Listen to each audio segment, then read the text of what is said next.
Archivists and conservators labor to ensure priceless works of art don't fade with time. That story on today's Daily Buzz.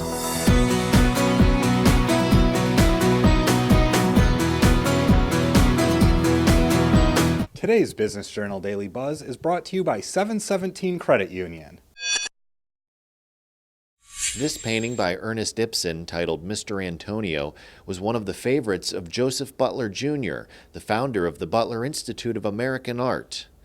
Over the years, the painting faded and collected dirt until a donor paid to have it conserved through the Butler's Adopt a Painting program.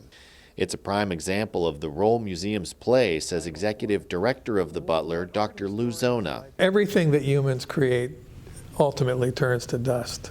It's the role of the museum to prevent that from happening anytime soon. To accomplish that goal, the Butler enlists the services of the McKay Art Conservation Laboratory in Oberlin. Painting conservator Stefan Dedicek has been working to conserve, not restore, paintings from the Butler since the 90s. Well, conservation is different from restoration. Restoration is a way of more interfering into the original artwork. And we try to preserve the original artwork in conservation. Conservation is more preservation oriented. These are used for compensation of losses. As such, Dedicek uses only techniques that are reversible. After examining a work with an infrared camera, he determines how best to bring the painting back to what the original artist intended. In the case of the Oregon Trail, which he completed in June after 3 months of work, that meant reducing some of the discolored varnish. For other paintings, Dedicek has to replicate paint that has been lost, using techniques and types of paint that are as close as possible to what the artist used. Paintings get damaged or aged in different way, and when the painting comes to us, there's a loss. So we have to recreate that loss to match their surroundings. Paintings are at their most vulnerable when being transported. These were all custom made. They're designed specifically for specific paintings.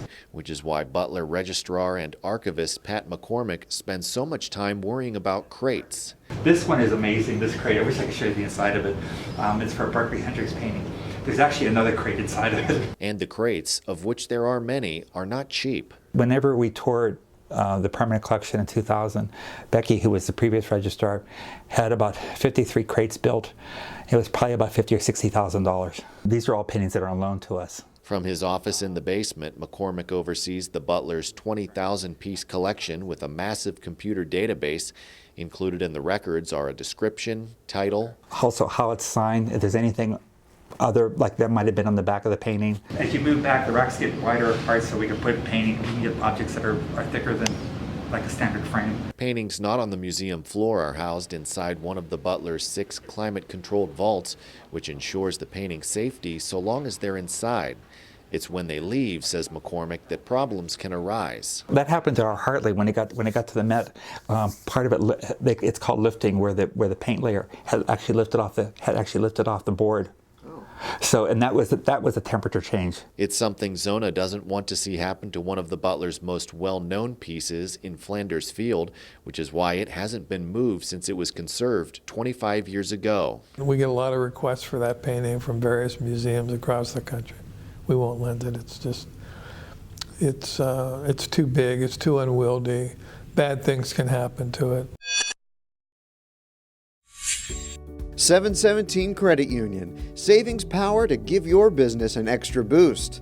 Business savings, certificates, and business money market. 717 Credit Union, make your money work as hard as you do.